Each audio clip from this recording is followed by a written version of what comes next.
Bueno, bienvenidos a la tercera sesión del Seminario Permanente en Historia Económica y Social. En esta ocasión nos está acompañando la doctoranda María Paula Corredor y el doctorando Andrés Zucoloto. Ellos van a trabajar en esta conferencia, es sobre geografía, arqueología y patrimonio, la interdisciplina en la historia marítima. En esta presentación ellos proponen presentar las diversas perspectivas que abonan a un estudio holístico e interdisciplinario en la historia marítima. Para ello se abordarán algunos enfoques de la geografía, la arqueología y el patrimonio que mejoran la comprensión de eventos que suceden en el mar, tanto como espacio de conexión en el paisaje cultural y como elemento de valoración patrimonial. Con este conversatorio se pretende otorgar a los estudiantes una nueva mirada sobre posturas novedosas y fuentes que mejoren el conocimiento histórico de las sociedades que están vinculadas al contexto marino. Que bueno, es un tema bien interesante para nosotros porque Cartagena es precisamente el desarrollo de Cartagena desde todos los puntos de vista ha sido un desarrollo que está totalmente vinculado al mar y desde los inicios del periodo de la monarquía hispánica e incluso desde antes, porque todas las culturas prehispánicas también estaban conectadas directamente con el mar. Bueno, ahora vamos a pasar a presentar a los conferencistas. Andrés Zucoloto es licenciado en Restauración de Bienes Muebles por la ECRO en Guadalajara. Realizó el diplomado de especialización en Arqueología Subacuática en el Instituto Politécnico Tomar en Portugal, maestro en Arqueología por el Colegio de Michoacán y actualmente es docente en Historia en el Colegio de San Luis. Trabajó desde el 2013 al 2018 como conservador restaurador en la Subdirección de Arqueología Subacuática con sede en la Ciudad de México. Participa en diferentes proyectos tanto nacionales como internacionales en Argentina y Colombia. Sus líneas de investigación están relacionadas con los elementos de sujeción y revestimientos de aleación cobre-zinc de barcos. Actualmente profesor en la licenciatura de Restauración y Conservación de Bienes Muebles de la Facultad del Hábitat de la Universidad Autónoma de San Luis de Potosí. Nuestra querida María Paula Corredor es historiadora de la Universidad del Rosario con maestría en Archivos y Bibliotecas, Documentos y Libros de la Universidad de Sevilla. Actualmente se encuentra realizando su doctorado en Historia en la Universidad de Cornell, Estados Unidos. Ha participado como asistente de investigación en diferentes proyectos sobre la historia de Colombia, contemplando el estudio del siglo XVI al siglo XIX. Sus intereses versan en la historia marítima, la geografía histórica y la historia social. Entonces, con ustedes, los dos conferencistas y, bueno, tienen ustedes la palabra.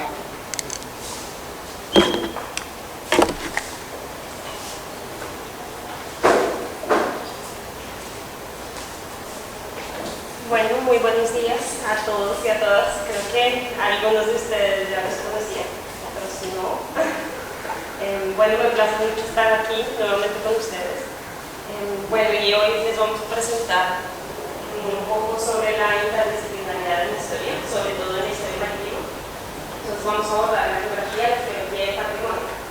Pero yo quisiera separar esta presentación en tres, ¿no? Entonces vamos a hacer primero que hiciera mostrarles un proyecto en el que he estado trabajando y que creo que les interesaría.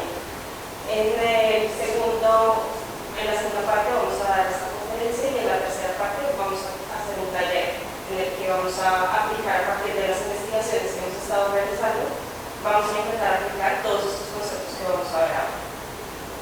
Entonces, les voy a presentar este proyecto. Me dicen si se ve.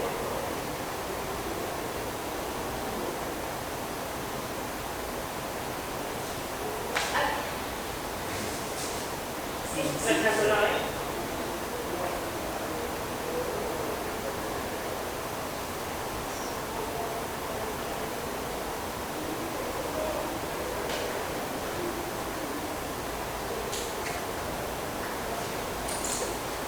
Bueno, a principios principios de este año comencé un proyecto con el apoyo de la Universidad de Cornell y de Caribbean Digital Collections para crear esta colección digital que ven aquí. Hasta ahora está en prototipo, todavía no la hemos lanzado, y la idea surgió a partir de la experiencia que yo había tenido aquí en el laboratorio con la profesora Maribel. Y la idea es poner a disposición del público documentos que están en el Archivo General de la Nación actualmente. Este proyecto empieza con este piloto y la idea es con un fondo que se llama Guerra y Marina. Bueno, no sé si ustedes saben, el Archivo General de la Nación tiene dos grandes fondos de Marina. Se llaman el Ministerio de Guerra y Marina y la Secretaría de Guerra y Marina. La Secretaría de Guerra y Marina, que empieza desde 1817 hasta 1940 más o menos, vamos a tener documentación tanto de guerra como de marina. ¿De dónde salen estos dos fondos? ¿De dónde salen estos dos documentos? De la fusión del Ministerio y de la Secretaría de Guerra y Marina, que se crea en 1816. ¿Qué pasa? Estos documentos vienen, hagan de cuenta que se crea una secretaría aparte de todo lo que está pasando en Marina. Eso lo crea Santander en 1822. Empieza el decreto de empezar a reunir toda esa documentación. Pero luego en 1829 no hay dinero, entonces se junta la Secretaría de Marina con la Secretaría de Guerra. ¿Qué vamos a tener al final? Un repositorio donde está todo esto revuelto. ¿Qué sucede? Que esta documentación se pasa al Archivo Nacional y luego al Archivo General de la Nación, donde lo conocemos hoy en día en el centro de Bogotá. Toda esta documentación no llega en su forma original, que pensaríamos nosotros que estaba en unos estantes organizados, sino que se mezcla todo. ¿Y qué pasa actualmente? Pues que este fondo, que tiene más o menos 6.000 tomos, o sea, 6.000 volúmenes cada uno con 1.000 folios, no está digitalizado y no está descrito. La descripción que hay es una descripción que se hizo a principios del siglo XX, en el que escasamente se nombran algunos de los documentos, pero que, pues, cuando uno va a consultar como historiador o como historiadora, abre uno de esos volúmenes, son 3 volúmenes de catálogo nada más, y abre esos volúmenes y se da cuenta que esta documentación no sirve, o es muy útil, es muy rica, pero claro, los catálogos no funcionan, ¿cierto? Va uno a mirar, a buscar un documento sobre, por ejemplo, piratas, y no dice nada. Le dice comandancia de guerra o comandancia de marina. Y entonces nosotros como historiadores, al ponernos a mirar esta documentación, quedamos locos, ¿cierto? Porque no hay forma de buscar realmente algo detallado o algo que nos interese, ¿cierto? Entonces, mi preocupación nace de poder poner esto a disposición del público. Como les decía, son un montón de tomos. El piloto que nosotros vamos a mostrarles en realidad empieza con 15 documentos, pero la idea es que sea desde 1822 hasta 1831. 1822, cuando Santander crea este decreto, y en 1831, cuando la Gran Colombia se disuelve.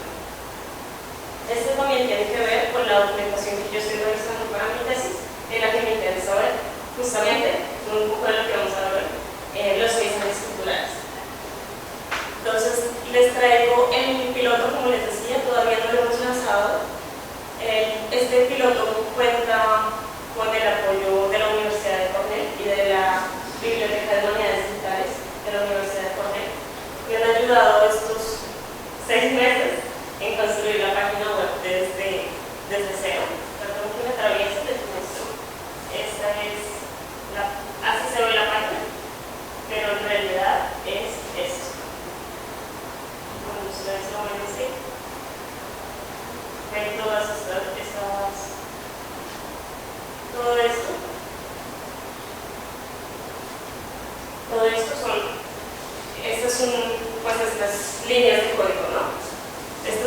código en realidad pues es lo que vemos detrás, lo que está armando la página web. ¿Qué hicimos con la Universidad de Cornell?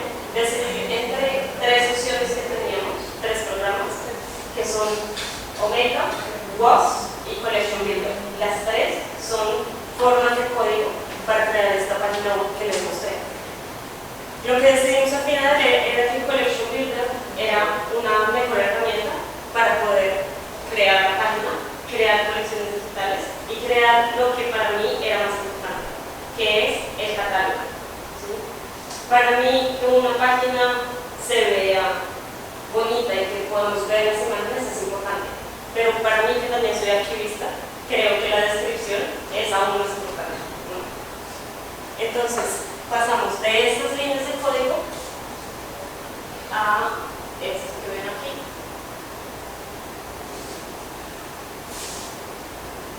El proyecto entonces se llama Atlantic Seascapes porque la idea, y lo hablábamos con la persona que además me ha apoyado muchísimo administrativamente, que es Ernesto Bassi, director de tesis en la Universidad de Cornell.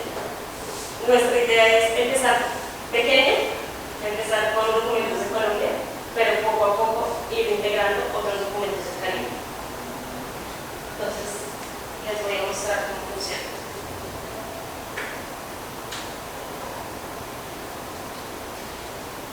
Aquí tenemos los 15 elementos que yo les decía con los que empezó la página web.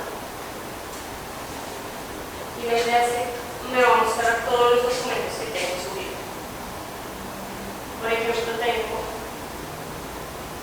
entradas y salidas de útiles desde Sabanilla.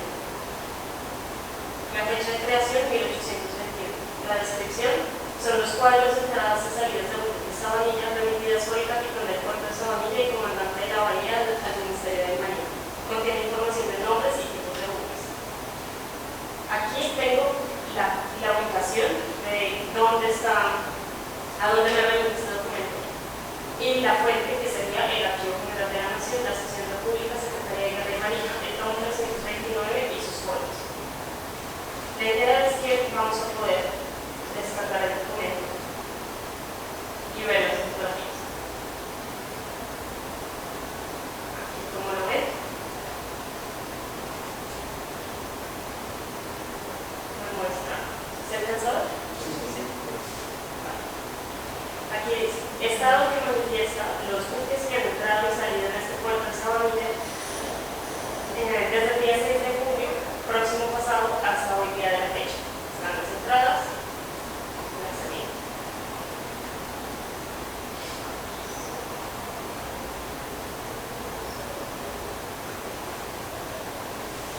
Normalmente esos cuadros de entradas y salidas de buques se presentan de esta forma.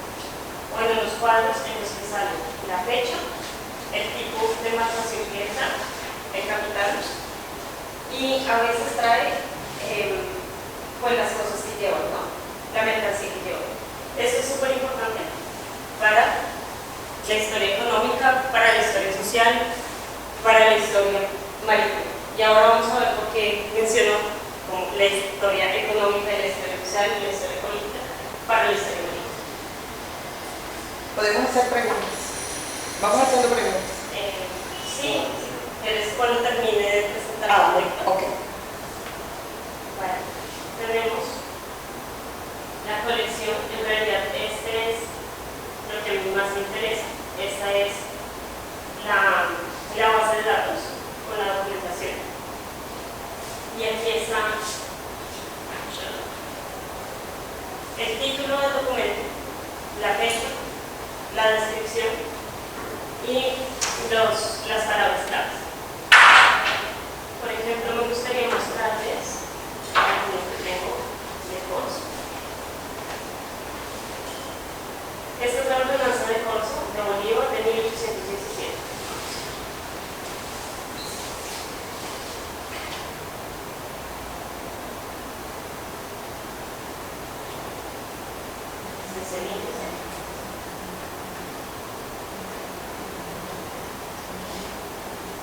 Esta es la información del documento. Aquí hay unos documentos de Luis Brión, que era uno de los que fue uno de los corsarios más importantes, porque era un corsario con bandera argentina, que después viene al Caribe a defender San Andrés y Providencia.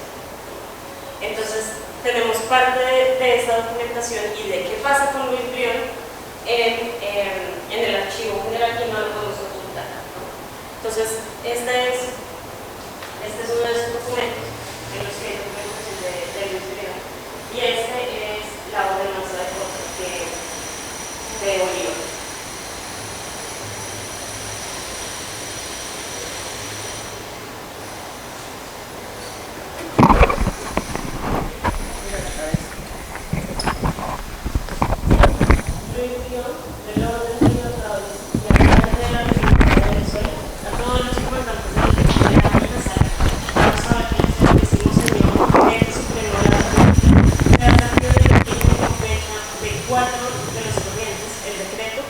Contiene la ordenanza de costos, el cual es como sigue.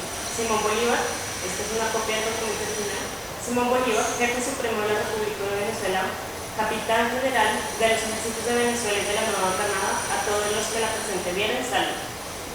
Y aquí está la copia de la ordenanza de costos. Este es solamente uno de los 15 documentos con el que empieza esta colección. Tenemos, por ejemplo, un testimonio de presa de Corzo, testimonio del expediente que Juan Carlos V solicitó que se declarase buena presa el bergantín español María Dolores, capturado por el bergantín corsario El Águila, cuyo buque y cargo está retenido por la isla de la aduana de la isla de Barbados.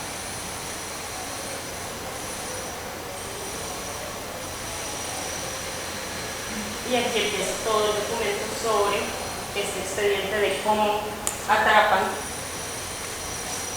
este barco, qué sucede con el barco, qué tiene que ver con el corsario, con la piratería, qué está pasando en el mar para esta época en el que estamos hablando. Si estamos hablando de 1817 a 1830, lo que sucede es que Colombia no tiene marina. Realmente Colombia forma su marina en 1822, empieza la primera, realmente es la segunda escuela náutica, pero primera escuela náutica republicana, empieza en 1822. Y eso implica que Colombia tiene que contratar gente independiente, ¿cierto?, para que haga el trabajo de defender las costas. Entonces, este es uno de los expedientes que ya tenemos colgados en la página web, que la lanzaremos próximamente el siguiente semestre.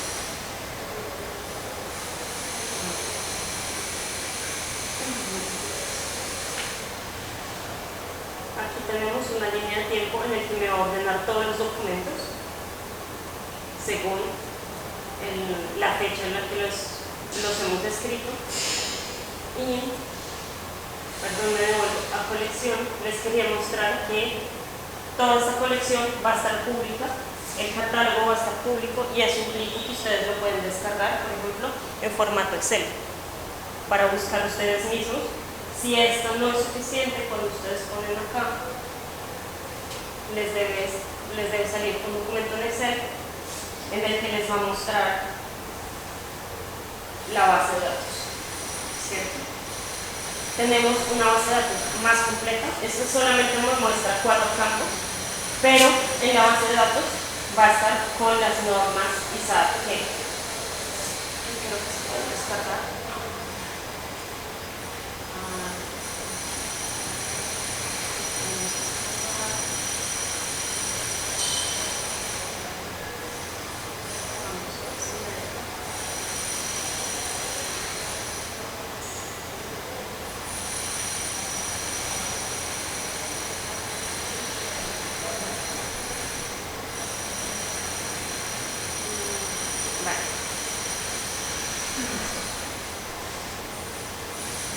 ¿Qué sucede? Si me la deja descargar, así es como se ve.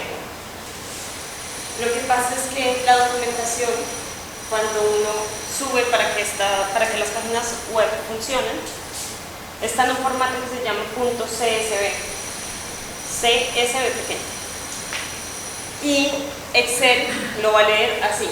hay una forma en la que Excel reconoce que es automáticamente CSV y me van a salir las columnas y la documentación relacionada. Les muestro. Bueno, ahora en la sesión de preguntas les puedo mostrar cómo está organizado todo esto para que lo vean cómo va a quedar. Bueno, y tenemos un mapa en el que todavía no hemos agregado puntos, pero al agregar la ubicación de los documentos, ahora lo hago.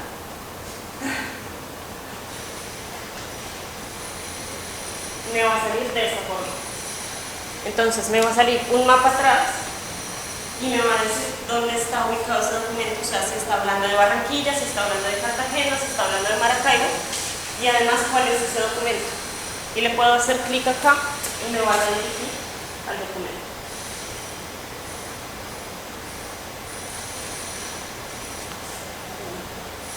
Aquí permite la búsqueda por ejemplo, si yo le pongo corso, me va a mostrar que hay 10 ítems que tienen la palabra corso como palabra clave.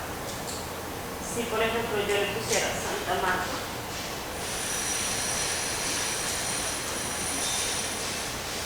me va a salir 4 documentos sobre Santa Marta.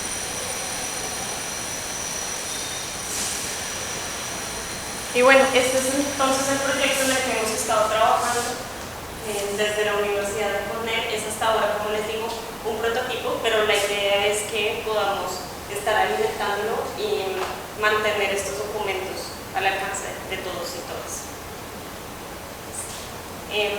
¿Tienen alguna pregunta sobre el proyecto? Bueno, yo primero estoy muy feliz porque lo veo como una continuación de lo que estamos haciendo en el laboratorio, que ya estamos también estamos montando el proyecto piloto. Sí.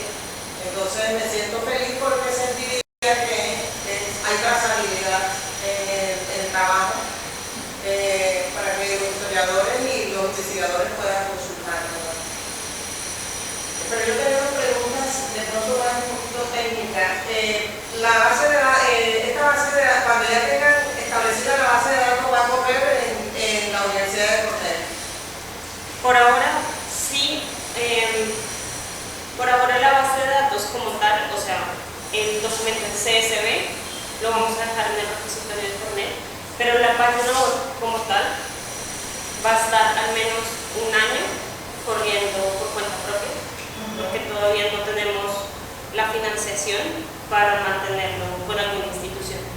En eso estamos. De hecho, esa es la parte en la que todavía estamos trabajando.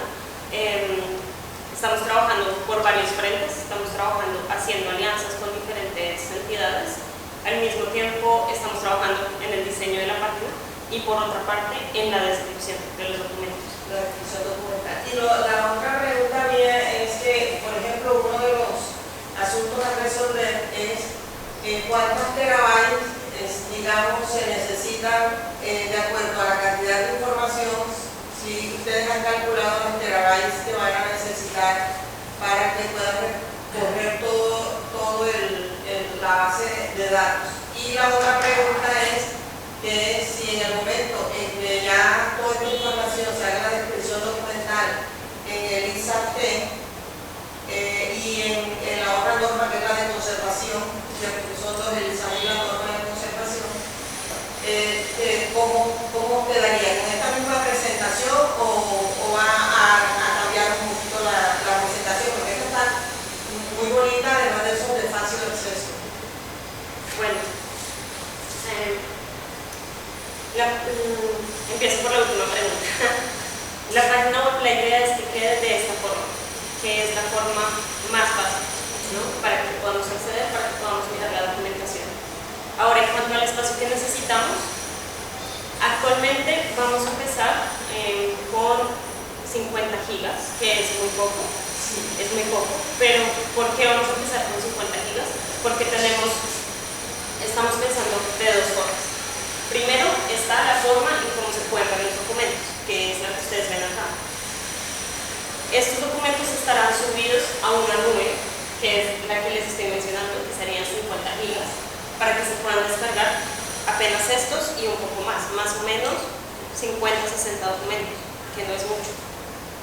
Y al mismo tiempo, por cuestiones de conservación, tenemos que tener una nube en la que vamos a tener, aparte de esto, una nube en la que se suben los documentos con mayor calidad. ¿Sí? Pero lo que sucede es que si tomamos una foto y la foto tiene muy buena calidad, eso implica también peso y eso implica espacio, ¿cierto? Y si yo pongo con la máxima calidad una imagen en esta página web, listo, una imagen la descargo, pero hagan de cuenta ustedes con el internet que tienen en sus casas y que tengan que descargar un documento de 200 folios, eso implica 200 imágenes a muy buena calidad. Entonces, yo decidí que lo mejor era la legibilidad antes que la calidad. Eso no implica que no voy a tener una nube donde vayan a estar los documentos en mejor calidad. Simplemente que considero que para ver los documentos que estamos viendo, la legibilidad es suficiente en PDF. Además, el PDF me permite descargar todo de una vez, que si, por ejemplo, se me colgó la red, ¿cierto? Me va a volver a descargar desde donde dejó el PDF, ¿cierto? En cambio, si yo estoy descargando imagen por imagen y ya no me descargo una imagen, ya no sé cuál, ¿cierto? Y entonces empiezo a investigar y me salto folios o encuentro que hay folios que no son, ¿cierto? Entonces, yo creo, pues consideré cuando tomamos esta decisión, consideré que lo mejor era tenerlos en PDF en menor calidad y tendríamos una nube y además un disco duro aparte para tener las imágenes en mejor calidad. Parte de conservación. Y luego hay una pregunta que tiene que ver con derechos de autor. En el caso de los documentos que proceden del Archivo General de la Nación son de acceso libre, abierto, por eso no tenemos ningún inconveniente. Pero en el caso del Archivo General de Indias, ¿cómo tienes tú pensado gestionar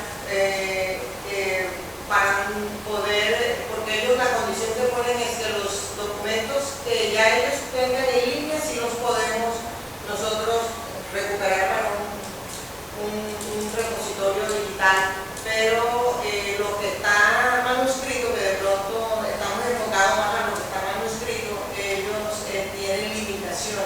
No sé si tienen alguna información que nos fuera de utilidad en el caso del Archivo General de Indias. La verdad, no hemos empezado con el Archivo General de Indias. De hecho, la prioridad es con este fondo, que como les decía, tiene 6.000 tomos. Entonces, claro, no toda esta documentación habla ni de Marina, ni del periodo que estamos viendo, ¿cierto? Pero sí son al menos unos 150 tomos de documentación entre este periodo.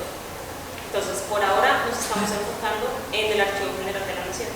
Y la idea es irlo alimentando, no necesariamente con documentos del Archivo General de Indias, sino con archivos más pequeños que nos permitan, sobre todo de la costa, que nos permitan ver pues esa riqueza que tenemos entre lo global, digamos, pero entre los documentos que están en el Archivo General de la Nación y los locales.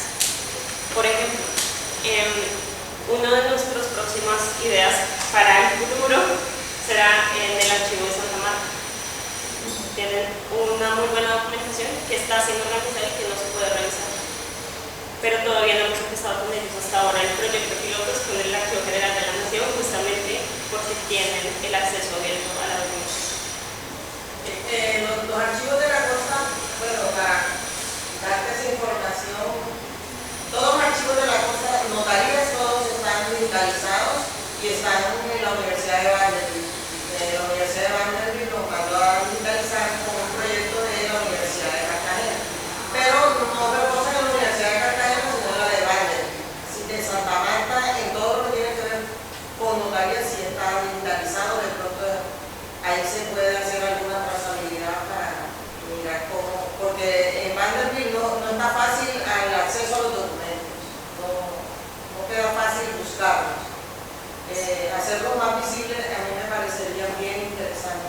Sí, justamente ahora que lo mencionas, este semestre estuve también en reunión con la persona que lleva la Vanderbilt y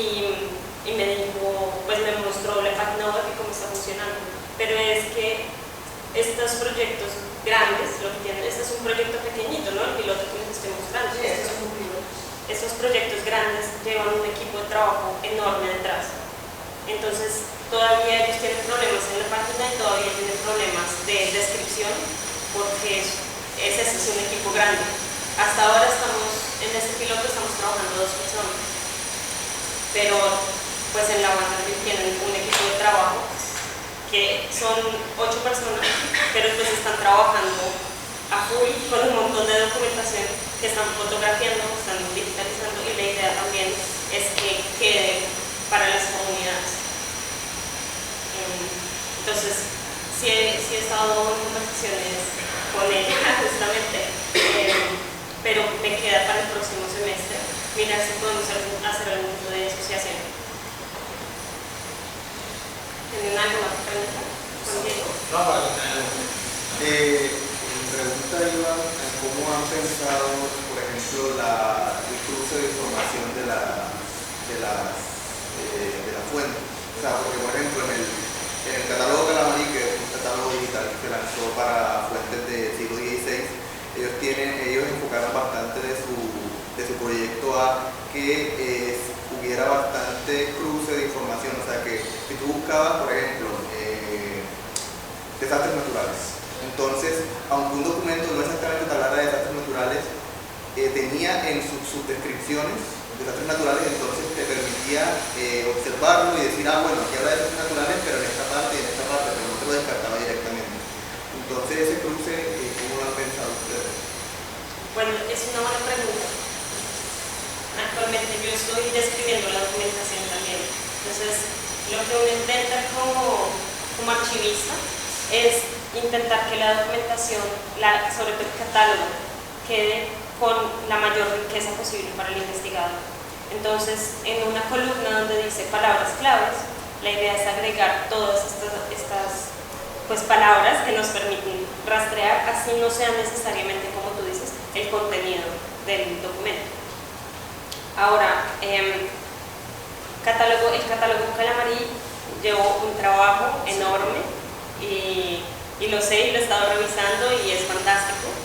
En este momento, este catálogo pues es un piloto, ¿cierto? El de Atlantis Escapes es un piloto hasta ahora, y eso conlleva que la descripción por ahora lo que hace, aunque es útil para revisar los documentos que tengo acá, lo que sucede es que no los describí a fondo.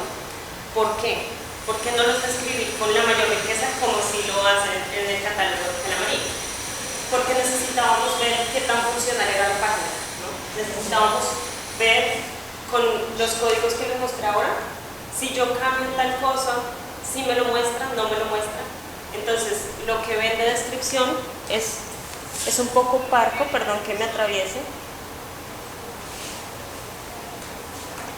Es un poco parco, pero es más de lo que teníamos originalmente en el Archivo General de la Nación.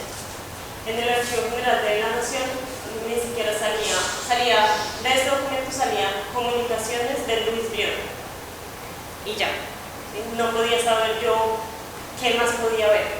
Aquí lo que le agregué fue sobre qué es la comunicación, ¿no? Construcción de lanzas cañoneras, aumento de fuerza marítima. También tiene nombres de las embarcaciones y sus tripulaciones, armamento, matrícula de pescadores y otra información. Y lo que hice abajo fue poner en temas embarcaciones, armamento, matrícula de mar. Aquí, si me fuera más a documento, a los detalles, podría ponerle, por ejemplo, el nombre de la embarcación. Y eso nos serviría si tenemos toda esta documentación, imagínense volúmenes de esto, nos permite rastrear embarcaciones completas, sus capitanes, la historia de la embarcación, cómo se creó, dónde se hicieron las reparaciones, quiénes estuvieron en las reparaciones. Y es un poco lo que vamos ahora para hablar un poco de historia social, historia económica, historia política y cómo todo esto se relaciona con la historia marítima. ¿Tienen otra pregunta? Gracias. Me gustaría saber si han considerado en la plataforma o en este archivo una, digamos, unidad de descripción adicional, pero precisamente con los nombres de los actores. ejemplo, este biblión está identificado, digamos, porque eso es un común que se ha utilizado en los archivos digitales actuales. Sí, bueno, muchas gracias. Sí, justamente hay una columna en la que dice, pues, personajes, ¿no? Que es una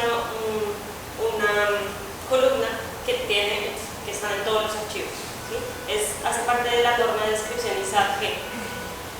En esta columna vamos a poner el nombre de la persona y su cargo. ¿Qué sucede cuando uno ya se mete en la minucia del documento? A veces encontramos que hay un montón de nombres y cargos, pero así muchísimos, ¿no? Por ejemplo, si yo tengo un cuadro que encontré, no está subido ahora en la página, pero tengo un cuadro en el que están los nombres. A ver, ese cuadro es más o menos unos 2 metros de largo y están los nombres de los corsarios de Venezuela entre 1822 y 1829, los nombres de cada uno de los capitanes, los nombres de las embarcaciones, los lugares donde atracaba y las presas que había hecho, con los nombres de los capitanes de esas presas. Para mí, como descriptora, lamentablemente no me puedo poner a describir cada uno de esos nombres y es una cosa que se pierde, pero la idea es que cuando estamos escribiendo como archivistas tenemos que empezar a tomar ese tipo de decisiones y hacer que se englobe de una forma más global lo que estamos hablando y que el investigador también pueda decir como, bueno, esto me sirve o no me sirve, aquí puedo encontrar a tal persona o tal vez no, ¿cierto? También es como a discreción de los historiadores y nosotros como archivistas la idea es poder ayudar a que el documento esté más como al alcance de todos.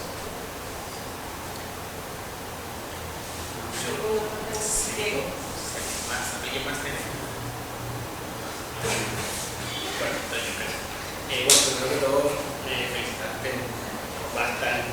Está bastante elaborado el archivo, se ve que pensaron en todo, el tema de las imágenes, el mapa y todo. Y mi pregunta va más que todo, ¿van a cargar documentos del siglo XVIII? Del siglo XVIII, no. Yo creo que el laboratorio ha hecho un muy buen trabajo en cargar documentación del siglo XVIII, o bueno, al menos en trabajar en tener este archivo que va a salir próximamente. Entonces, no, la idea es tratar la Gran Colombia, que además es un periodo en el que no tenemos acceso fácil, ¿cierto? Aunque la sección Colonia es una de las secciones mejor escritas del Archivo General de la Nación y que ustedes pueden consultar, o hasta hace poco se podía consultar en Archidor, mucha de esta documentación. Para la parte de la República no tenemos esas facilidades. Se ha descrito muy poco y hay muy pocas cosas digitalizadas, y mucho menos estas que son grandes volúmenes de información. Entonces, yo creo que por ahora va a ser más desde el siglo XIX y de este periodo hasta la Gran Colombia. ¿Alguna otra pregunta? ¿Sugerencias? ¿Comentarios? Estoy en construcción. Yo estoy feliz porque veo trazabilidad, porque veo que estamos avanzando, igual todos estos esfuerzos que estamos haciendo a nivel de archivo, de hacer repositorios digitales, de hacer bases de datos, digamos que son esfuerzos que hacemos para que las nuevas generaciones, bueno, María Paula es muy nueva generación, pero ella está haciendo también este esfuerzo para que los historiadores puedan tener acceso a la información. Es uno de los problemas más grandes que tenemos. Yo creo que en todas partes del mundo es el acceso a la información, a los documentos antiguos, porque bueno, ya el siglo XIX también son documentos antiguos y pienso que esta es una herramienta válida que nos facilita la actividad y el quehacer del historiador. Sobre todo que nos permite investigar desde las casas, desde el espacio de trabajo donde estemos, sin tener que movernos a Bogotá, que serían horas y días y meses para nosotros poder recabar información. Y bueno, contenta de hecho para los estudiantes que no conocen a María Paula estuvo con nosotros en el laboratorio y con María y con ella comenzamos a hacer todo el proceso inicial de Elisa P. Y adicionalmente enseñó paleografía también en la Universidad de Cartagena. Entonces me encanta cuando veo que las nuevas generaciones están apuntándole a estas ideas maravillosas. Y bueno, felicitaciones una vez más. Bueno, muchísimas gracias. Ahora sí, me encantaría.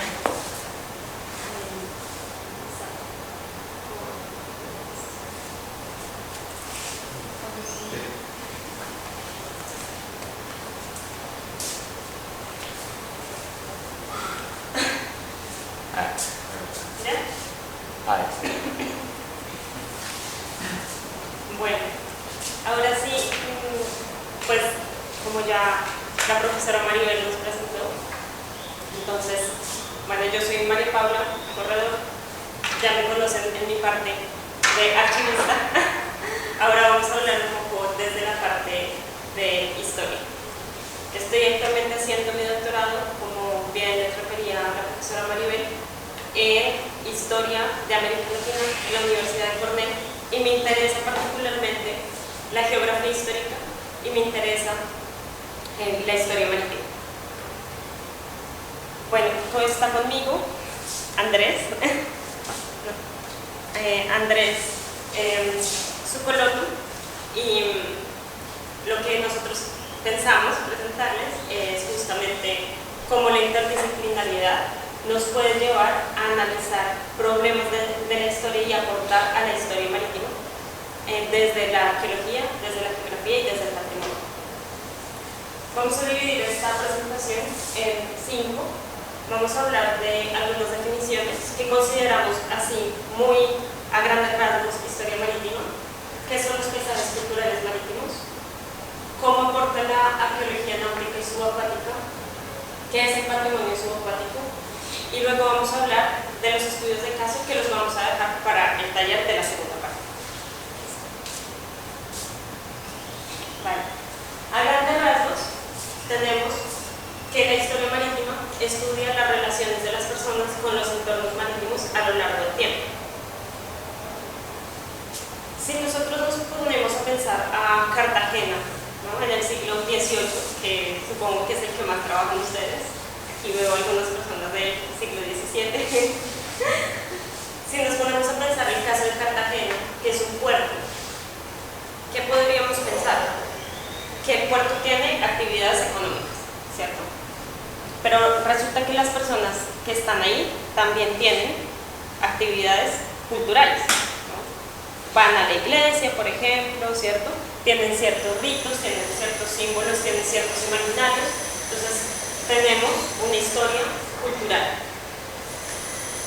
Pero resulta que también están estratificadas estas sociedades coloniales, que están estratificadas en, por ejemplo, el virrey. Cuando vino la visita del virrey Caballero y Góngora para los establecimientos del Darién, pues teníamos todo el séquito aquí en Cartagena del virrey, ¿no? El virrey, su cocinero, teníamos a todo el séquito real, que es distinto de cuando no estaba, ¿cierto? Las fiestas virreinales, que es una, pues, ¿qué pasa cuando una fiesta virreinal? Cuando llega el virrey, celebra la entrada del virrey y cambia totalmente la ciudad. Imagínense la ciudad en la que ustedes han vivido, llena de caballos, de música, llena de personas vestidas con sus trajes más bonitos, ¿no? Es algo que no vemos normalmente, pero es un rito que nos muestra cómo la ciudad se mueve alrededor de estos eventos. Entonces, la historia marítima es la historia del puerto, pero no solamente del puerto, ¿cierto?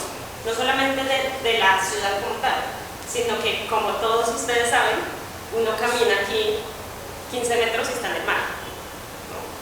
Y estar en el mar implica cosas. Y me acuerdo hace unos años justamente con una de las estudiantes que está acá, que hablábamos y ella me decía, ay, es que sabes que en Cartagena hay diferentes tipos de sol. Y yo, pues sí, ¿no? O sea, el sol que hace normalmente y el sol más picante. Y me decía ella, no, hay sol, por ejemplo, para colgar la ropa. ¿cierto? Y se ríen porque saben que es verdad, ¿no? Hay un sol en el que uno no sale de la casa, ¿cierto? Hay un sol de lluvia, que uno dice, no, aquí ya va a llover, ¿cierto? Y todas esas cosas las saben ustedes porque viven acá. ¿Qué pasa en el sol más picante? Uno no se va a ir a pescar con el sol más picante, ¿cierto? Normalmente la gente que va a pescar lo hace a las horas muy tempranas de la mañana donde no está el sol, te mueres, ¿cierto? Ahora, todas estas cosas que estamos hablando son las condiciones climáticas y las condiciones de la ciudad en las que vivimos. Esas condiciones hacen que nosotros tengamos actividades relacionadas con ese ambiente, con la geografía, ¿cierto? Con, por ejemplo, los peces, toda la fauna y la flora que está en el mar. Buceábamos ayer justamente con Andrés, que me llevó por primera vez a bucear acá en Cartagena, y es una cosa impresionante ver la cantidad de corales y de peces que hay, ¿no? Y es una cosa magnífica ver el Caribe, y seguramente este tipo de peces no los vamos a ver en otras partes, ¿no? Y ayer justamente estábamos ahí y yo veía eso como una película, ¿no? Como wow, todo un montón de peces diferentes, y después decía yo, ¿será que ese pez amarillito, será que eso se come? Y después salíamos a bucear y había unos pescadores con unos pescados así que me decía Andrés, deben pesar cada uno como unos 10 kilos, ¿no? Y yo, wow, ellos mismos también saben qué tipo de pesca, qué tipo de pescado se puede comer, cuándo, ¿no? Cómo se debe pescar. Y todos estos conocimientos también hacen parte de esta historia marítima. Entonces, a grandes rasgos, nuevamente, la historia marítima lo que hace es estudiar las relaciones de las personas con estos entornos marítimos a lo largo del tiempo. Después hay aquí algunos de los temas que se estudian que además se interrelacionan. Cuando estamos estudiando historia marítima, hablamos, por ejemplo, de los puertos, de la construcción naval, de las reparaciones, pero también desde la historia económica podemos ver el flujo de las mercancías, el comercio de esclavos, las diferentes rutas de comercio que hay. Desde la historia política podemos mirar la piratería, por ejemplo, pero la piratería también puede ir en la historia económica, ¿cierto? La historia social, cuando hablamos de historia social podemos hablar de las tripulaciones, pero también de la gente del puerto. Hay una pregunta que siempre sale y que la tengo muy presente en mi cabeza cuando estoy mirando documentación, y es ¿qué pasa con las mujeres, no? ¿Dónde estamos nosotras en el puerto? ¿Dónde estamos nosotras en esta vida marítima? Es una pregunta que queda ahí porque mi teoría es que las mujeres somos indispensables para la vida del puerto. Claro, se van los hombres a pescar, se van los hombres a navegar, y quienes sostienen el puerto comercialmente son las mujeres, ¿no? Es una teoría que tengo todavía en la cabeza y que me gustaría tratar en algún momento. Entonces, a pesar de que tenemos como diferentes temáticas, no necesariamente implica que estos temas no se toquen, ¿no? Sino que, por ejemplo, podemos utilizar cuestiones de la historia ambiental para ver la pesca, pero también cómo esos pescados se están comerciando. Entonces ahí hablaremos un poco de historia económica. Esos son, como les digo, solamente son algunos de los temas. Y ahora vamos a pasar un poco a hablar de los paisajes culturales. Yo creo que ustedes conocen muy bien esta imagen, ¿cierto? ¿No? Es una de las representaciones del siglo XIX más famosas, ¿no? Del mercado de Cartagena. Entonces, cuando yo empecé a estudiar pues la costa, yo decía, bueno, mis herramientas son la historia política, que es lo que siempre he hecho, pero desde la montaña, ¿no? Que yo estudiaba antes los indígenas en Tunja, en el siglo XVI. Y ahora me paso al siglo XIX y a ver la costa. Y decía yo no tengo herramientas, más allá de haber vivido poco tiempo acá, de haber hablado con algunos de ustedes, de saber cómo las experiencias que ustedes tienen, pero me faltan más herramientas, ¿no? Me faltan más cosas para poder entender qué es lo que está pasando. Y vivir Cartagena es muy diferente a pensar Cartagena desde Bogotá, o a pensar Cartagena desde las montañas donde estoy en Corné. Es totalmente distinto. Yo creo que a ustedes les sucede lo mismo. Cuando piensan en Bogotá es como, bueno, sí, la nevera, ¿no? Y tengo que comprar una chaqueta porque va a ser frío. Pero cuando ustedes viven en Bogotá y dicen como, uy, se está pegando muy, muy duro el sol y después llueve, es como, no estaba preparado para esto, ¿cierto? Igual que cuando yo vine acá hace un tiempo, yo decía, no estoy preparada para esto. Y lo que uno ve es que el paisaje no solamente es cómo están ubicadas las casas, por ejemplo, ¿no? Sino que caminar por el centro de Cartagena es darse cuenta también cómo la gente se relaciona en esos ambientes, que implica que una calle sea más estrecha que otra, porque hay calles más estrechas y otras más anchas, ¿no? Por dónde están pasando los caballos, por ejemplo, me hace pensar en el siglo XIX. ¿Dónde están pasando los caballos? ¿Qué están transportando? ¿Cómo se transporta la gente en el siglo XIX? Como si me regreso al siglo XVIII. Hace poco estaba haciendo una investigación sobre el pan para los marineros.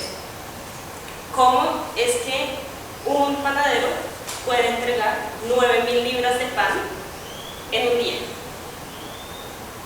Para mí esa es una pregunta que cuando yo vi 9.000 libras de pan dije, esto es imposible, ¿no? Y paso un documento y dice, y a las 2 semanas entregó otras 5.000 libras.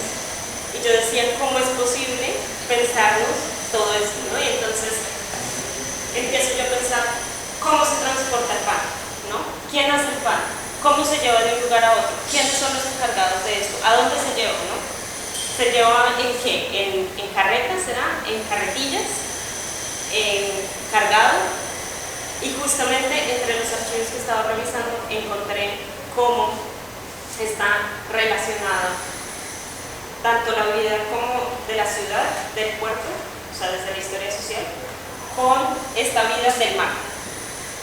¿Cuánto necesitaban los marinos para vivir? ¿Y cuánto se está produciendo? ¿Y cómo se está produciendo? ¿Y cómo se está transportando de un lugar a otro? Así que cuando empecé a ver toda esta documentación y hacerme preguntas, y decía yo, me falta como herramientas, ¿no? Entonces regresé a los paisajes culturales marítimos, que es una definición de Westerdahl. Es un arqueólogo, de hecho, es un arqueólogo que trabaja lo que ellos llaman entre seascapes y paisaje cultural marítimo, y es el estudio de las comunidades marítimas, de sus establecimientos, de sus actividades y de la subcultura, pero también cómo los seres humanos utilizamos ese espacio, lo proyectamos, lo señalizamos y lo construimos de acuerdo a esta vida, pues para mí, portuaria, ¿no? Tenemos algunas otras definiciones, solamente se las nombro.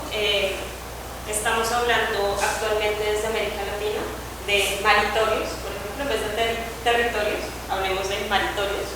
Interesante, cómo se relaciona la vida marítima con la vida terrestre. Tenemos definiciones como culturas anfibias, ¿cierto? De Orlando Fals Gordon.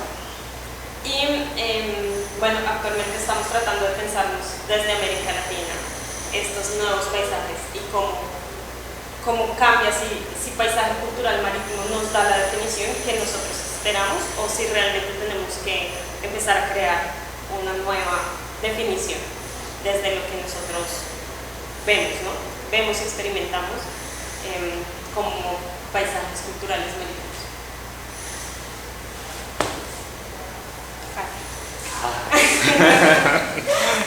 Hola, por fin ya voy a hablar yo. Estaba estresado porque encima lo bien que habla María Paula y todo lo que dice, digo, bueno, yo voy a decir muy poca cosa ahora. Bueno, antes de empezar a hablarles con la parte arqueológica, yo quiero agradecerles a ustedes la atención y venir a presentar acá. La verdad es que para mí y les quisiera contar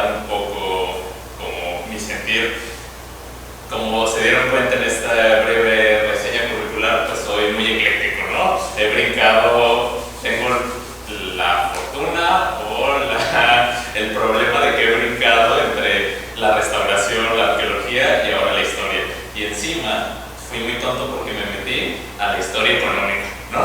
¿Yo qué iba a hacer en la historia económica? Yo lo único que sabía de historia económica era que uno no puede imprimir muchos billetes porque se cae la economía, no sé por qué, pero eso era lo único que sabía, ¿no? Y ahora estoy haciendo historia económica y bueno, un poco esto de ser ecléctico me ha llevado a muchos lados, entre esos a la historia económica, pero para mí es importante y de verdad agradezco un montón haberme encontrado con María Paula, porque ella ha sido como mi brújula ante enfrentarme a la historia como pues tal cual como disciplina, ¿no? Yo me había enfrentado a la historia, pero desde la arqueología, y esto creo que vale la pena puntualizarlo, ¿no? En América, sobre todo en América Latina, la arqueología se estudia de dos formas.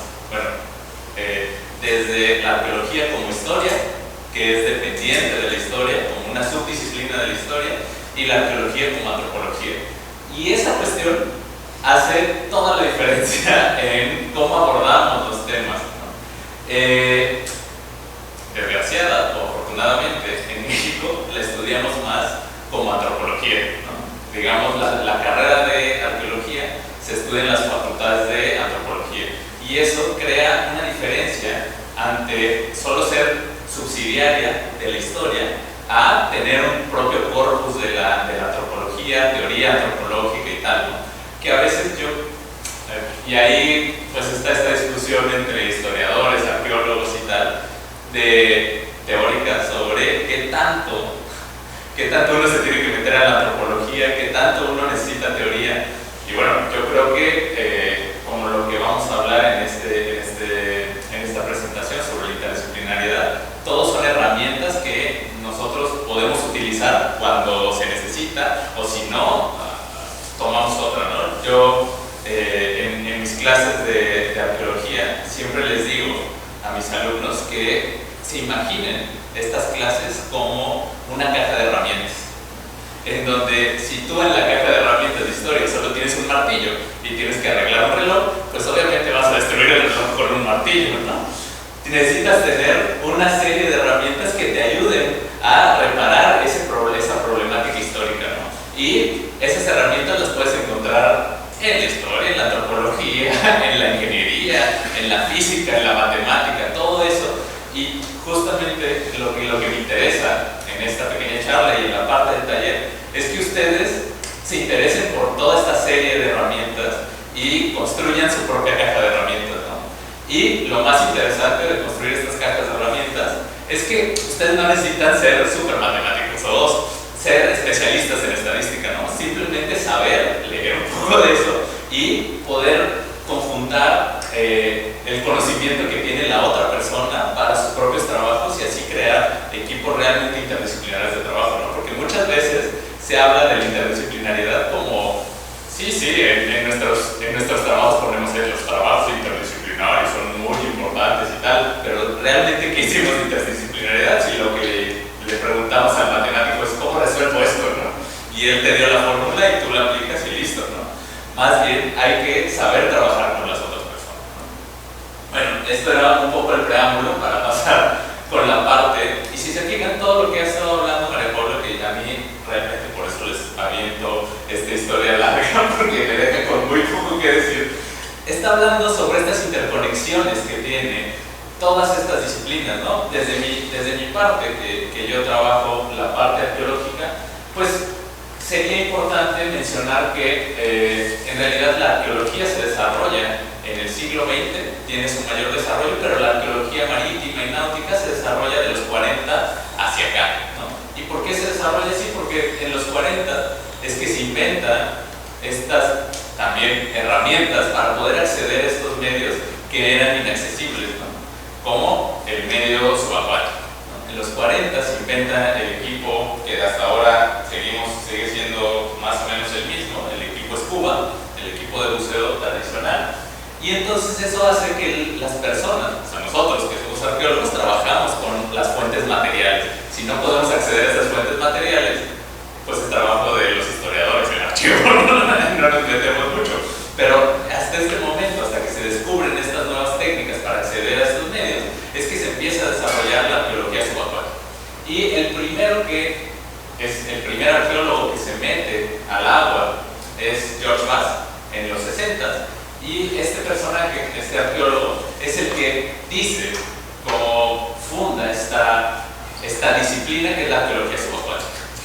Más o menos en los 90 se arrepiente de haber dicho arqueología subacuática, porque teóricamente la arqueología subacuática, digamos, la arqueología se dividió en dos: la arqueología terrestre, todo lo que está afuera, y la arqueología subacuática, todo lo que está abajo del agua. Entonces, no, en los 90 George Bass se arrepiente de haberle puesto este nombre a la arqueología, y dice como de, cometí una estupidez, ¿no? ¿Por qué le puse arqueología subacuática? Porque entonces nos deja de lado a solo los objetos que están debajo del agua, los estudia la arqueología subacuática. Y empieza en los 90 un desarrollo hacia otras ramas de la arqueología, o cómo definir esta arqueología.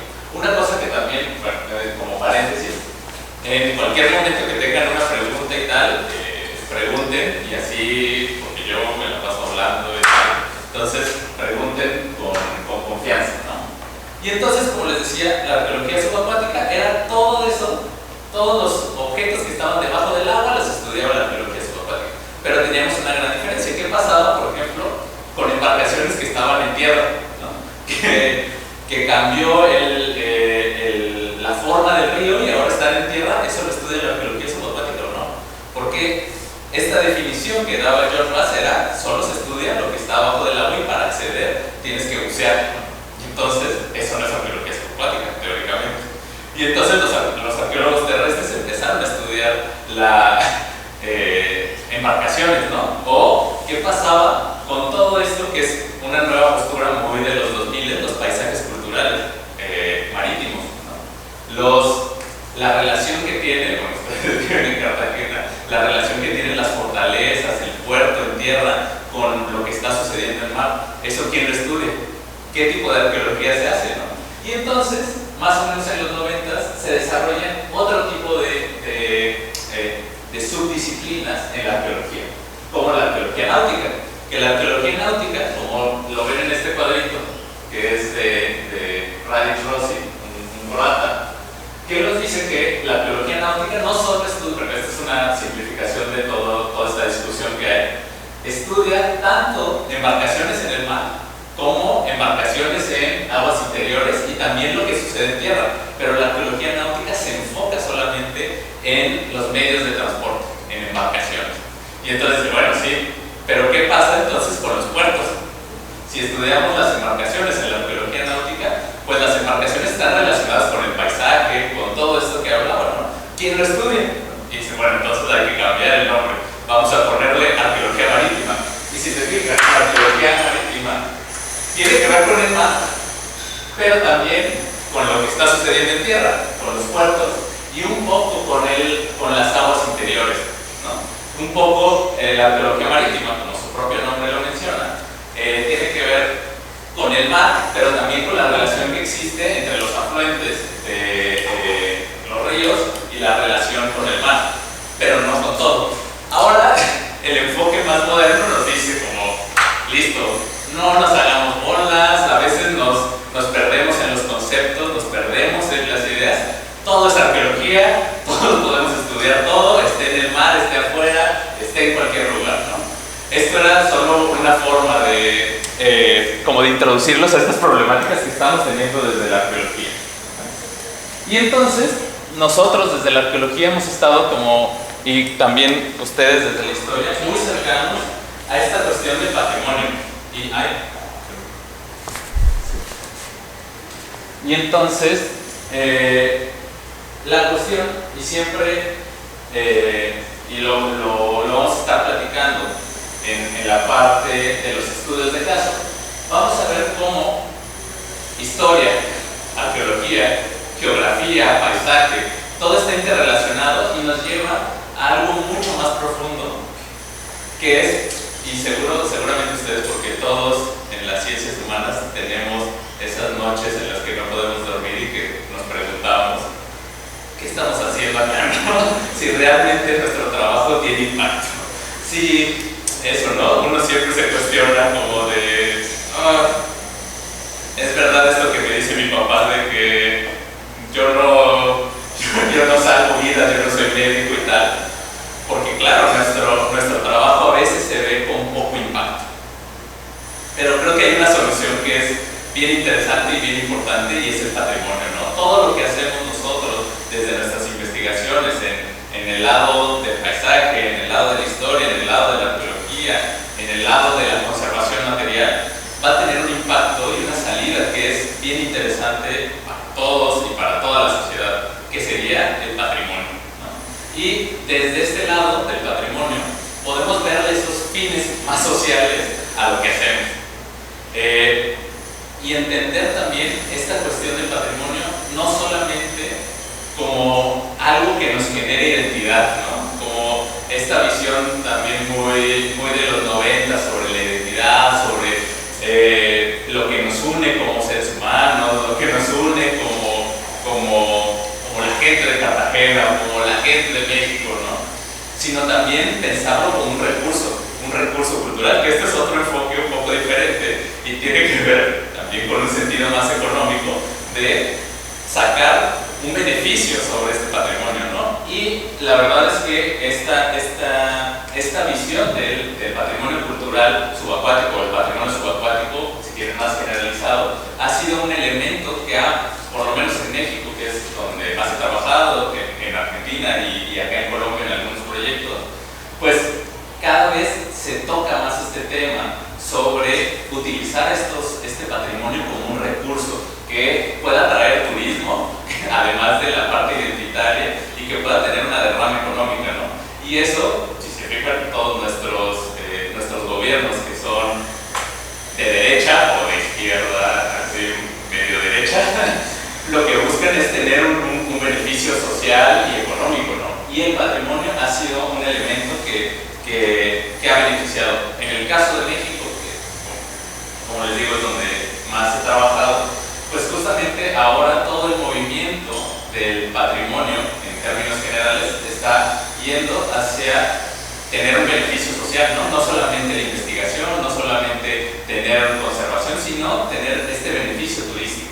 Y lo que hacemos nosotros desde el patrimonio es pensar el patrimonio sí como una parte identitaria, pero también como estos recursos que son además no renovables. No hay un arbolito de patrimonio donde nosotros lo planteemos y sale patrimonio, y que a través de este conocimiento del patrimonio, a través de lo que nosotros hacemos, historiadores, arqueólogos, todas estas disciplinas que están alrededor del patrimonio, podemos generar mucha más información y hacerlo más rico.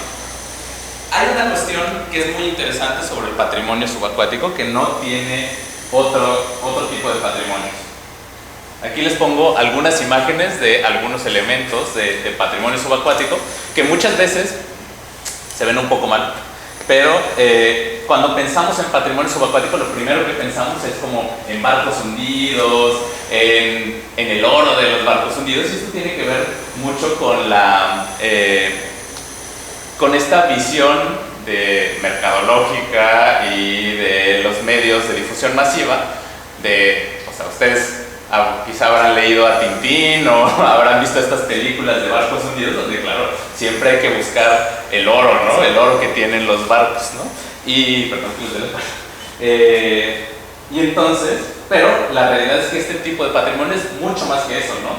Va, como lo vimos desde el enfoque de la arqueología, va desde estos puertos, estas relaciones portuarias, los paisajes, la geografía, pero también tenemos, por ejemplo, aviones hundidos, tanques hundidos, elementos de guerra, barcos o ciudades completas. Bueno, acá el caso en Nápoles, de Bahía, que es una ciudad completa hundida con todas sus esculturas, ¿no? O Port Royal, que también es otra ciudad hundida. Y el caso también es un caso importante y un caso interesante, el del patrimonio mixto, el patrimonio subacuático, entenderlo como un patrimonio mixto, un patrimonio que no solamente es cultural. ¿Por qué? Y eso tiene que ver y eso nos va a afectar tanto a la parte histórica, a la parte arqueológica y a la parte de conservación. digamos, en tierra, lo que encontramos de sitios arqueológicos en tierra es muy fácil, porque encima de estos sitios arqueológicos hay capas de tierra que las eliminamos y encontramos el sitio ahí, ¿no? El problema con el patrimonio que se encuentra sumergido es que muchas veces, en el momento en el que cualquier objeto se hunde, se transforma en un ecosistema completo y complejo, que, como lo decía hace un momento, pues es la casa ya de un montón de organismos marinos, ¿no? Ven, ese cañón es un cañón que se encuentra en un sitio del que vamos a hablar en el estudio de caso, y ven cómo abajo del cañón es la casita de un banco de peces y además arriba del cañón tiene todas estas conformaciones coralinas, ¿no? Y entonces yo, como conservador, ¿con qué cara voy a decir, bueno, vamos a sacar ese cañón para ponerlo en un museo y que se vea precioso, ¿no? Vamos a matar 200 años de organismos por tenerlo en un museo que encima nadie lo va a ir a ver en el museo, porque uno cada cuánto va a ver el museo, muy poco, ¿no? Entonces, pues eso, ¿no? Eso nos lleva, esta cuestión de que se transforman en ecosistemas complejos, nos lleva a pensar otra perspectiva sobre el patrimonio, ¿no? Cómo conservarlo, cómo difundirlo, cómo hacer que toda esta información que tenemos, que es súper interesante y que además a través del trabajo interdisciplinario se convierte en algo muy denso, muy interesante, que conecta tanto lo que está pasando en Cartagena como lo que está pasando del otro lado del mundo, para que estos cañones que son suecos vengan, estén en el Caribe mexicano y se transporten, con la parte biológica, ¿no? Todo eso es esta cuestión que nos va a hacer repensar todo lo que hemos pensado hasta el momento, ¿no? Y a dar estrategias, dar otro tipo de formas de acercarnos al patrimonio, y no solo de nosotros como profesionales acercarnos, sino cómo hacer que la sociedad se acerque a este patrimonio, porque al final nosotros somos lo de menos, la sociedad es la que es su patrimonio, ¿no? Nosotros solo somos los especialistas que, digamos, traducimos o encontramos la información, pero esta información se la tenemos que distribuir a estas personas, a esta sociedad, y a través de eso creo que es algo que siempre tenemos que pensar y no perder de vista en nuestros trabajos. Hasta aquí, bueno, aquí un poco era este desarrollo sobre la parte arqueológica, la parte del paisaje, la parte patrimonial, y les queríamos hacer como una serie de conclusiones de este trabajo, que voy a cederle un poco, que ya además hablo mejor que yo. Bueno, para concluir esta parte, que como les hemos estado hablando, es un poco como desde una perspectiva muy amplia, que lo vamos a ver mejor en los estudios de caso. Pero lo que vemos ahora es la importancia de no solamente saber de muchas cosas, sino de no trabajar solos. Es muy extraño pensarnos esto que me ha pasado muchas veces con otras personas de otras disciplinas. Y es que cuando nosotros hacemos nuestro trabajo como historiadores o como historiadoras, es un trabajo solitario, ¿cierto? Uno se sienta, ve los documentos, lo más que puede hacer es decirle al lado, oye, mira el chisme que encontré, ¿no? Se ve el chisme histórico, porque para eso sí estamos, ¿no? Y entonces vamos y contamos todo el chisme, pero nos pensamos todas las categorías y todas las cosas las contamos solos o solos, ¿no? Y resulta que en esta trayectoria académica que he tenido, sobre todo este año en la Universidad de Cornell, ha sido de ir a buscar las herramientas, ¿no? Ir a buscar las herramientas es ir, pasarme a la oficina del lado, y tengo un amigo antropólogo mexicano y le digo como, mira que encontré, y voy y le cuento todo el chisme, ¿no? Mira que encontré tal cosa, y me dice, pero no habías pensado en qué, etcétera, etcétera, etcétera. Por ejemplo, me pasaba mucho con esta investigación que les digo de los panes, que se llaman los bizcochos, ¿no? Los bizcochos de mar. yo decía, pues los bizcochos, pues obviamente solo produce un panadero, y entonces el panadero lo lleva, lo entrega, y ahí pues lo llevan a los barcos, ¿cierto? Y entonces llego y le digo, Andrés, mira qué interesante cómo se están llevando los panes.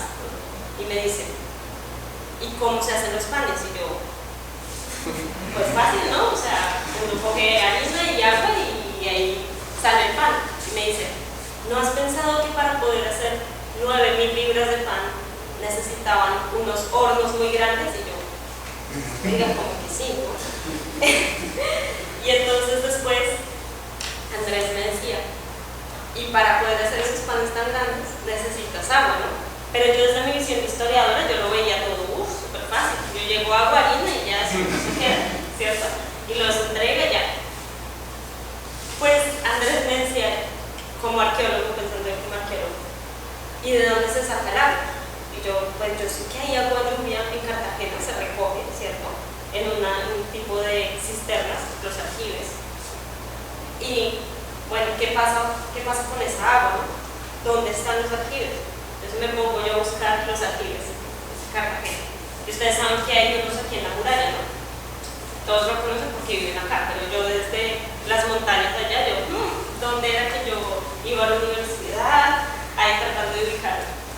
Y entonces Andrés me dice, pero el aljibe debe ser este, y me lo muestra, ¿no?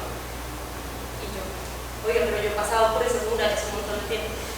Y entonces empiezo a pensar yo, como historiadora, yo digo, pues eso está en un mapa. Saco el mapa y le digo, mira, aquí está, ya lo encontré. Y él me decía, bueno, ¿y cómo es un aljibe por dentro? Y yo decía, no, pues tiene agua. Y entonces me pongo a mirar las fotos del aljibe de Cartagena. Yo decía, yo he ido a aljibes similares en la ciudad en México. Y es muy distinto uno caminar el aljibe, meterse adentro y ver cómo está hecho el aljibe. Ahora, cómo está hecho implica también qué tipo de agua guarda y cuánta agua puede guardar, ¿no? Qué tan profundo es, qué tantas reparaciones tiene que hacer, ¿no? Y yo, esto está muy interesante, ¿no? Cómo el espacio, que desde la arqueología se ha estudiado un montón, me está cambiando la perspectiva totalmente de coger harina y agua, ¿no? Y entonces ahí empecé yo a pensarme, claro, esto que nos han dicho desde hace tiempo, ustedes ya están terminando la carrera, que le dicen a uno, no, es que la interdisciplinariedad, ¿no? Pero la interdisciplinariedad es el discurso, pero vaya uno a aplicarlo y se da cuenta que uno no sabe, le faltan tantas herramientas y tantas cosas para poder comprender el mundo en el que vive y además el mundo en el que vivía la gente hace 200 años, ¿no? Y ahora son preguntas que parecen tontas, ¿no? Que parecen tontas como, bueno, y si yo llevo el pan y lo tengo en un barco, ¿cómo hago para que ese pan me dure un año? Primero, sin que le salgan gusanos. Segundo, que no se pudra. Tercero, que no se lo robe algún hambriento, ¿sí? Y todas esas cuestiones son cuestiones del espacio, que si yo los veo desde historia, me las paso, ¿no? Entonces, para mí, vuelvo y les cuento, no solamente la interdisciplinariedad como tal, sino que para mí específicamente la geografía y el espacio me han permitido empezar a pensarme otra forma de relacionar, otra forma de ver cómo el espacio puede restringir ciertas cosas o me puede permitir ver otras cosas, ¿no? Entonces, cómo se transporta, quién transporta, pero también la relación de jerarquía. Si yo meto todos los panes en el barco y los meto en un lugar con llave, implica que hay una persona que tiene el poder de alimentar a los otros, ¿cierto? Que tiene el poder de abrir con una llave y dar la comida, ¿cierto? Que es muy distinto a si yo tengo el pan disponible para todos, ¿no? Entonces empiezo a ver todas estas relaciones y yo decía, wow, lo que se puede hacer con un poco de harina y agua y un horno muy grande. Entonces dije yo, bueno, esto desde la geografía, desde el espacio, al menos a mí me ha dado herramientas para pensarme otra especie, otro mundo, ¿no? Otro mundo que no es solamente las fechas, los nombres, los acontecimientos, sino el espacio. Sí, y a mí, por mi parte, creo que estoy completamente de acuerdo con María Paula.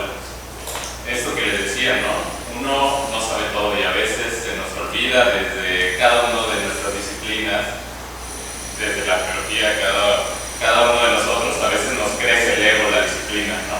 Y creemos que sabemos todo de lo que hacemos, ¿no?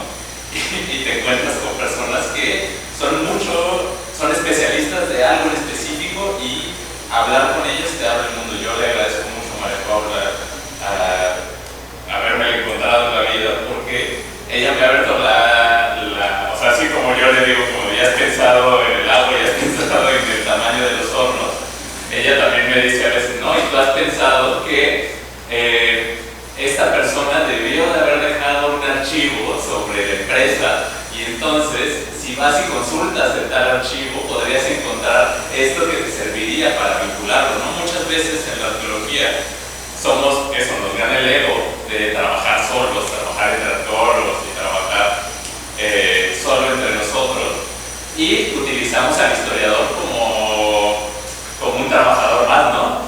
Yo tengo esto y tú búscame a ver si en ese año pasó algo, ¿no? Busca y a ver si encuentras, ¿no? Y eso no es la interdisciplina. La interdisciplina es trabajar en conjunto, tener un objetivo común y los dos trabajar desde cada uno de sus disciplinas y crecer y crear algo mucho más grande, ¿no? Y ahora ya está un poco, como está cayendo en desuso el término interdisciplina, y ahora estamos pasando este paso más allá con no sé si han escuchado hablar de la transdisciplina, ¿no? Los estudios transdisciplinares que tienen que ver ya más también con la parte social, con el trabajo social, con entender que hay otras formas de conocimiento, no solo las académicas entre nosotros en estos espacios académicos, sino también las personas, eso, saben cómo se pesca, a qué hora se pesca, el tipo de sol, y eso es bien interesante también llevarlo como otra herramienta para nuestro trabajo.